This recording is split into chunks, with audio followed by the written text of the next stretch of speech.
자, 단기 종목 이어서 중기 유망주. 자, 내년 한 해 최소 50% 이상은 뜰만한 종목군들을 준비했다고 합니다. 어떤 종목인지 키워드 통해서 확인하시겠습니다. 자, 키워드를 들어주시죠. 우리 김병재 파트너께서 임팩트. 이 종목이 충격적이라는 얘기로 봐야 그렇지. 될까요? 자, 임팩트라고 적으셨고요. 네, 가문숙 파트너께서는 1조 클럽, 1조 클럽 들어갈 거다라는 의미 같기도 하고. 자, 김우신 파트너께서는 알짜배기다. 도대체 어떤 종목들인지도 궁금해지네요. 자, 종목 확인하시겠습니다. 한국전자금융, 파트론, SNK 폴리텍. 자, 대충 뭐 회사는 한 번씩 들어봤어 하고 조금 익숙한 종목이 아닐까라는 생각이 드는데, 자, 이걸 왜 중기 유망주로 들고 왔는지 먼저 핵심 포인트부터 좀 들어보고요. 상세한 얘기 또 나눠보도록 하겠습니다. 자, SNK 폴리텍을 그 많은 종목 중에 선택한 이유 뭘까요? 저도 상당히 고민을 많이 했습니다. 이거 네. 단기 20% 수익을 내야 된다. 뭐 중기 50에서 100% 이게 뭐 말인지 막걸리인지 사실은 이해를 못 하겠더라고. 그래서 이거 뭐 사람 잡는 거 아니냐. 이거 만약 이거 달성 못하면 어떻게 되는 거예요? 뭐 못해도 죄는 없지만. 죄는 없습니까? 그래서 네. 제가 최선 다해서 이제 가지고 나왔는데 네. 말 그대로 이제 임팩트라는 거는 이제 우리 이 나라 말로 하면 이제 충격적이다는 거 아니에요. 그래서 네. 실적도 굉장히 잘 났다는 얘기죠. 어닝스 프라이즈 충격적이고, 그다음에 이게 또 소재 자체가 충격을 흡수하는 재료를 만든 회사입니다. 그러니까 폴리우레탄 있죠. 네. 이제 그러니까 휴대폰을 보호 충격을 이제 흡수한다든지, 그다음에 이제 뭐 OLED 이런 것도 이제 보호하는 네. 막 폴리우레탄 그런 걸 생산하는 업체입니다. 자, 지금 차트를 보니까 뭐 때마침 어제 많이 올라서 좀 아쉽긴 합니다만은 어제도 최근의 흐름은 상당히 시장 대비 양호했다는 걸 좀 느낄 수가 있고요. 그렇죠. 뭐 또 어제 저렇게 또 시장 분위기 살짝만 받쳐주니까 오를 정도면 뭐 살짝 눌렀다가도 또 한 번 더 나갈 수 있는 그런 에너지가 좀 느껴지네요. 잠시 후에 좀 더 상세한 얘기 들어보도록 하겠습니다. 자, 가문숙 파트너께서는 파트론. 네. 자, 수많은 종목 중에 파트론을 선택한 이유. 네. 네. 최근에 이 카메라 모듈 관련주 중에 급등하는 종목이 있습니다. 그죠? 네네. MC넥스. MC넥스. 네. 네. MC넥스가 최근에 이제 최고가 행진을 하고 있는데, 그러면 같은 카메라 모듈 관련주인데 얘는 왜 못 가는지 주가의 흐름을 보시면 지금 차트 바닥 구간이고요. 주가가 그만큼 하락했던 원인도 파악을 했기 때문에 1조 원 클럽 매출액이 내년도에는 1조 이상을 차지할 것으로 보여집니다. 그래서 지금 현재로서 카메라 모듈 관련주 저평가돼 있고 내년 한 해 충분히 50% 이상을 달성할 수 있는 종목이라서 들고 왔습니다. 네.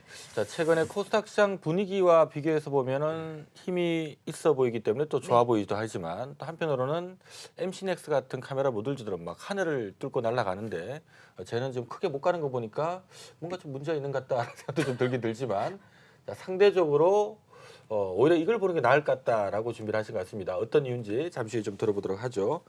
자, 김우신 파트너께서 알짜배기다. 한국전자금융. 뭐가 알짜배기라는 얘기인가요? 네, 한국전자금융 뭐 알짜배기죠. 한국전자병원은 한국전자금융은 이 사실 이 돈 벌어들이는 수익 구조가 굉장히 재밌어요. 이 무인 금융 자동화 기기, 네. ATM기 뭐 이런 것들, 그다음에 무인 점포 이런 것들이거든요. 지금 추세가 이런 쪽으로 지금 가고 있는 추세인데 이거 관리하는 인력 몇 명 안 들거든요. 그래서 알짜배기 돈 버는 회사인데 너무 싸요. 그래서 제가 오늘 갖고 나왔으니까 여러분들 한번 이따가 또 재밌게 제가 설명해 드리겠습니다. 네, 자, 너무 싸다라는 의견을 주셨는데요. 자, 어쨌든 이들 기업들 뭐 지금 가격 대비 내년까지 한 50%는 뜰만한 종목에다 준비를 하신 겁니다. 만에 하나 뭐 또 시장 단기 급등에 따른 조정 나오면서 좀 눌릴 때 잘 사놓으면 더 오를 수도 있다라는 얘기가 되겠는데, 자, 하나하나씩 좀 풀어보도록 하죠. 먼저 SNK 폴리텍 차트 흐름이 굉장히 힘이 좀 느껴지긴 합니다. 어떤 부분을 좀 좋게 보고 계시나요? 차트 보면 그대로 힘이 느껴지지 않습니까? 그래라 빵 실려버리고 매집봉 하나 딱 써버리고. 근데 사실 제가 이게 SNK 폴리텍입니다. 제가 이 종목 찾느라고 고생을 꽤 했어요. SK 폴리텍을 치니까 아무리 안 나오더라고. 그래서 연구를 하다가 내가 도저히 안 돼가지고 뭐 전문가한테 전화를 딱 해서 이거 어떻게 된 거냐 이러니까 N자가 빠졌대요. 그래서 SNK 폴리텍입니다. SNK 폴리텍인데 최근에 아시다시피 이제 주가가 이제 굉장히 강세잖아요. 어제 특히 이제 어제 같은 경우 이제 거래량이 바짝 실리면서 짱대 양봉이 났지 않습니까? 그 이유는 이제 딱 두 가지예요. 첫 번째는 뭔가 하면 요 자회사가 있습니다. 자회사 MPD라고 있는데 상장 준비를 하고 있어요. 네. 예비 심사를 받고 있거든요. 뭐 예비 심사 받으니까 뭐 시간은 좀 걸리겠죠. 아무래도 뭐 제가 볼 때 한 1년 정도는 걸리지 않겠나 이렇게 보는데 이 MPT 지분 가치가 큰 폭으로 이제 오를 수 있다는 기대감이 하나 있고요. 두 번째는 바로 이제 실적이에요. 3분기 매출액이 이제 884억 정도 나오고 전년 동기 대비해서 11%나 증가를 했고요. 영업이익이 90%, 90억. 전년 동기 대비해서 약 한 82% 증가했습니다. 그래서 상당히 좀 저평가돼 있지 않냐 이렇게 보고 있습니다.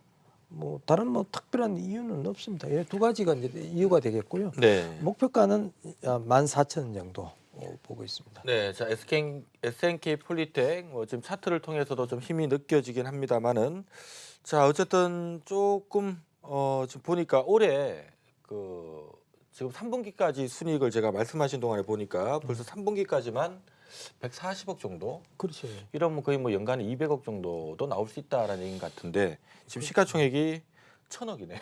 그러니까 굉장히 저평가돼 있다는 얘기죠. 굉장히 좀 말씀하신 것처럼 MPD 그 지분 가치까지 포함하면 네. 굉장히 저평가. 굉장히 싼 데다가 네. 또 자회사 또 상장 이슈까지 네. 있다고 하니까 네, 여러분들 꼼꼼하게 한번 내용을 좀 살펴볼 만한 필요성 있는 종목이 아닌가 싶네요. 일반적으로 이제 대신에 영업이익률이 보통 한 5, 6%밖에 안 나오다 보니까 조금 할인 거래는 되긴 합니다만은 그래도 네, 지금 뭐 1,000억대면 좀 싼 거 아닌가라는 생각이 드네요.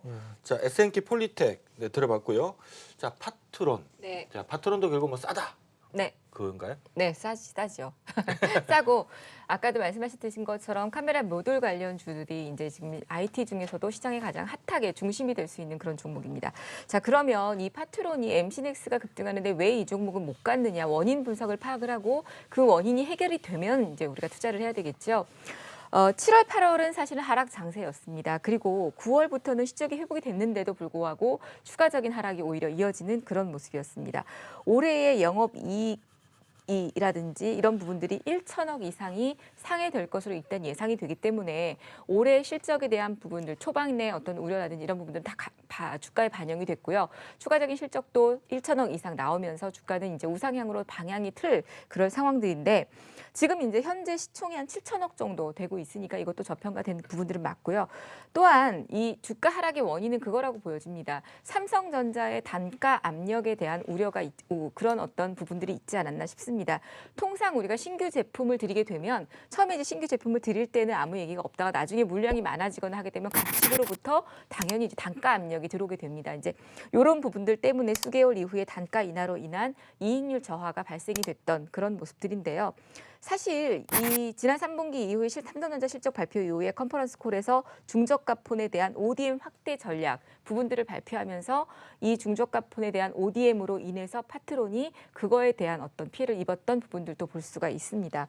그리고 또 하나 이제 이 주가 하락의 흐름들은 내년에 출시 예정인 갤럭시 S11에 대한 이 전면 TOF 카메라가 중국의 써니 옴니컬이라는 제품으로 일부 채용될 수 있다라는 것들이 아마 이 파트론의 주가의 발목을 잡았던 원인이 아닌가 싶은데요. 이거에 대한 경쟁력은 다소 있기는 하지만 그런 어떤 우려감들은 이미 다 주가에 선반영이 됐다라고 보여지고요. 사실 파트론은 어찌 보면 과거의 노멀폰 시절부터 해서 삼성전자의 가장 많은 휴대폰 카메라 모듈을 공급해온 그런 업체입니다. 삼성전기를 제외하면 삼성전자에 어찌 보면 가장 많은 카메라 모듈을 공급했던 그런 기업이고요. 2019년도까지 중저가 스마트폰에 대한 스마트폰에도 멀티 카메라가 채용이 확대되면서 전년 대비 영업이익도 4배 이상 급증할 것으로 보여지고 또 카메라에 대한 어떤 흐름들이 우리가 보통 이제 하나, 2개 이렇게 있던 카메라 이 뒤에 렌즈가 3개씩, 4개씩 확대가 되고 있기 때문에 그거에 대한 어떤 수요도 굉장히 늘어날 것으로 예상이 됩니다. 그래서 일단은 내년 1분기 이후 성장에 대한 어떤 흐름들은 더 확인할 수 있기 때문에 지금 현재라면 충분히 저평가되어 있고요. 카메라 모듈이 시장에 또 폴더블 폰과 관련돼서 시장의 중심이 되고 있으니 내년에는 충분히 50% 이상의 상승률을 보실 수 있을 것 같습니다. 네, 자 파트론 뭐 단발적으로 연초는 IT 이벤트가 많다라고 좀 전에 말씀을 드렸죠. 관계사들 신제품 출시하는 이벤트도 있고, 네, CS 2020도 있고요. 보통 IT 소재, 뭐 부품 관련된 기업들이 조금 관심을 받는 시기인 것 같습니다. 자 파트론은 일단은 앞서 잠깐 언급을 해주셨던 것처럼 삼성전자 관계사인데 지금 최근 7년 내 올해 좀 사상 최고 실적 지금 준비를 하고 있고요. 내년에도 올해 실적을 좀 뛰어넘어서 영업이익이 한 1,100억, 뭐 순이익은 한 800억대 정도까지 나올 것 같다라고 업계 시각이 붙고 있고요. 다만 이게 지금 앞서 얘기했던 이 중국 쪽, 네. 삼성 어디요? 쪽에 받던 물량이 일부가 좀 중국 쪽으로 약간 뺏기는 부분들 때문에 이렇게 된다면 앞으로 성장에는 조금 더 속도는 줄어들지 않을까라는 우려 때문에 지금 시장에서는 내년에 800억 버는 거를 10배인 8천억을 봐야 되나, 좀 더 성장에 점수를 줘서 더 이상을 줘야 되나, 이런 갈등에 좀 빠져 있는 것 같습니다. 지금 시가총액은 7,300억대에서 좀 세게 달리지 못하고 8천억에 딱 지금 제동이 좀 걸려 있는 모습이 아닌가라는 생각이 좀 드네요. 자, 한국전자금융 알짜배기다. 네. 주가 뜨려면 뭔가 한번 차별적인 이익 성장의 어떤 기대감도 좀 붙어줘야 될 건데 네. 어떤 부분을 좋게 보고 계신가요? 일단은 주가가 지금 현재 반토막이 나 있는 상태입니다. 그래서 주가가 이게 왜 6개월, 1년 전 대비해서 반토막이 났나 하고 살펴보게 되면 실적이 조금 줄었어요. 근데 실적이 조금 줄었는데 주가가 좀 과도하게 반응을 좀 한 상태죠. 외국인들이 연일 이 종목을 샀는데 기관들의 손절매 물량이 나오는 게 주가 하락의 원인이었는데요. 최근에는 이제 기관들도 다시 매수를 해주는 그런 모습들이 보입니다. 이 회사가 왜 이 알짜배기냐면요. 이 회사가 하는 일이 되게 재밌습니다. 이 금융 자동화 기기 관리, 그 은행에서 관리하는 게 아니라 이 회사에서 관리하는 거거든요. 네, 금융 자동화 기기 관리하면서 수수료 받고요. 그다음에 보면 은행에 현금 수송하는 거 있지 않습니까? 이 현금 수송차, 그 영화에서 보면 현금 수송차 뭐 막 털리고 막 이런 거 있잖아요. 그런 일을 이 회사가 하고 있습니다. 그런데 재밌는 건 뭐냐면 영화는 보통 현금 수송차가 털리잖아요. 탈환해오진 않으니까. 틀리는 일을 네. 하고 있다고요? 영화에서는. 근데 영화 얘기 나와서 그렇지만 이 회사가 이제 키오스크, 극장 가면 다 키오스크로 지금 예매하죠. 그다음에 패스트푸드점 가면은 다 키오스크로 주문 받습니다. 거기에다가 이제 무인 점포라는 거죠, 여러분들. 이렇게 눌러서 내가 주문하는 거. 거기다가 요즘에 여러분들 많이 경험해 보셨을 건데 주차하고 나면 예전에는 아저씨한테 주차권 주고 얼마예요? 정산했잖아요. 근데 요즘에는 그냥 뭐 기계가 딱 해가지고 정산이 다 끝나잖아요. 그렇게 무인 주차장 자동화 시스템까지 이 회사가 지금 나서고 있어서 상장 회사 중에서는 이 무인 자동화돼 있는 이런 이 기계 쪽에는 이 회사가 거의 최선두권인 것 같아요. 근데 지금 현재 주가는 7,000원대 그리고 시가총액은 2,400억. 그러면은 과도하게 하락한 거 맞죠?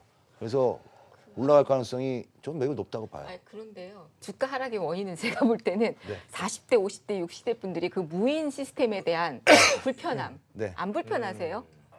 저 안 써요. 이거 봐요. 저기 저 겨울왕국 2 보셨다면서요? 네. 창고에 가서 얘기하고 사셨군요, 표를. 원래 그렇게 하는 거예요. 그렇습니다. 그런데 이게 보면은요, 제가 재밌는 현상을 하나 목격한 게 있는데, 제가 사실은 이제 가끔 네. 맥도날드를 좋아해서 네. 또 그 햄버거를 좋아해서 가면요, 처음에는 저도 그게 안 돼가지고 어떻게 해야 되나 고민했었어요. 근데 이제는 주문을 안 받아요. 그 사람이 주문을 안 받고 그냥 늦게 만들다 보니까 적응이 되더라고요. 그래서 점차적으로 적응이 되는 거예요. 여러분들 주차 문 안 열어주면 사람 없는데 어떻게 하실 겁니까? 그렇죠? 다 적응이 돼가는 그런 과정이라 지금의 산업이 이제 초창기에 있는 그런 산업이다라는 점에서 봤을 때는 지금이 주가가 바닥이 아닌가 싶어서 저는 이 종목을 코스닥의 장기 유망주로 보고 잘하면은 7,000원이니까 올해 안에 한 15,000원 네. 까볼 정도 볼 수 있지 않을까 싶습니다. 자, 한국전자금융 지난해 200억 순이익을 냈고요. 올해는 이익이 100억밖에 안 날 것 같다고 합니다. 그래서 주가 빠졌는데 지금 다행스럽게도 전망치를 보니까 내년에 다시 뭐 200억 정도는 회복할 것 같다라고 지금 전망치가 뜨고 있어서 근데 다만 이제 이게 200억 버는 회사를 도대체만 20배씩 줄 만한 종목인지 15배만 줘야 될 건지 여기에 대해서 약간 입장이 좀 분분한 것 같아요. 현재는 보니까 평균은 한 15배를 주는 분위기라서 이러면 3천억인데 지금 2,400억이니까 가긴 갈 것 같은데 50% 뜰만한 재료는 아닌 것 같은 일단 요즘 밸류 측면에서 좀 그렇게 보이는데요. 얘기 나온 김에 중기 종목들 인기 투표 한번 하고 가도록 하겠습니다. 지금 소개된 기업이 한국전자금융, 파트론, SNK, 폴리톡인데 내년 중기로 봤을 때 가장 꼭 뭐 본인 가셔도 되고 남 가셔도 됩니다. 들어보니까 요게 제일 괜찮아 보인다. 써요? 아니요. 그냥 입장을 좀 잠깐 들어보죠. 김영 대표님께서 들어보니까 뭐 들어봐도 두 개는 좀 시원찮고 내게 나은 것 같다라고 생각하시고 아니면 저 괜찮은데 좀 이렇게 보이나요? 당연히 제게 낫죠. 안 그러면 들고 나올 이유가 없죠. 그렇지 않습니까? 자신감이 있으니까 이제 들고 나온 건데 사실 이제 가만 보니까 한국전자금융 저것도 괜찮은 것 같아요. 왜 그런가 하면 저기 주가가 빠진 이유는 다 있거든요. 실적이 안 좋아서 이제 빠졌다는 얘기예요. 네. 근데 이제 증권사 리포트 보면 내년에는 이제 실적이 회복할 것이다 이런 이제 리포트가 많이 나와요. 그렇게 본다면 뭐 100%도 충분히 올라올 것 같습니다. 예. 자, 일단 한국전자금융에도 한 표를 주셨네요. 어떻게 보십니까? 뭐 저는 당연히 저도 제 종목이 제일 좋습니다. 그런데 두 분 갖고 오신 종목도 다 좋은데요. 한 가지 이제 NK폴리텍 같은 경우는 어제 급등세가 나왔고 오늘 쉬어가는 장이었기 때문에 혹여라도 방송을 보시는 분들이 물론 단기적으로 50% 이상 상승할 수 있지만 바로 지금 그 가격대에 접근하는 타이밍은 조금 너무 섣부르지 않나. 그 좀 조정을 받은 다음에 매수를 하면 좋겠다라는 생각이 들고요. 전자금융 같은 경우에는 말씀하신 사업이랑 이런 부분들은 굉장히 좋은데 아까 말씀드린 것처럼 이제 이렇게 아직 보편화가 덜 된 그림이어서 그게 조금 장기적으로 보편화가 되고 적응이 된다라면 충분히 좋은 내용들이 있을 것 제가 같습니다. 이제 그걸 이용할 때쯤 되면 맞아요. 이익이 좀 많이 나올 것 같다는 생각이 정말 좀 저 드네요. 롯데리아에서 햄버거 구매하는데 10분 이상을 걸려서 뒤에 분들 먼저 하시라고 그랬거든요. 앞으로 영원히 이용 안 하실 것 같습니다. 제가 볼 때는. 빨리 배우도록 하겠습니다. 종목 어떠십니까? 나머지 종목들은? 뭐 저는 뭐 한국전자금융이죠. 네, 한국전자금융이고요. 우리 파트론이나 SNK폴리텍 제가 설명 들어보니까 내가 이런 놓친 점들을 참 우리 두 분 김병년 전문가님 우리 강은석 전문가님이 이런 부분들 보고 계시는구나라는 생각이 들어서 역시 종목을 보시는 눈들은 우리 마원의 파트너들 또 대표 주자 우리 김병전 파트너님 우리 강은석 파트너님 참 촌철살인의 그런 종목 보는 눈이 있다 네. 이렇게 생각이 좀 드네요.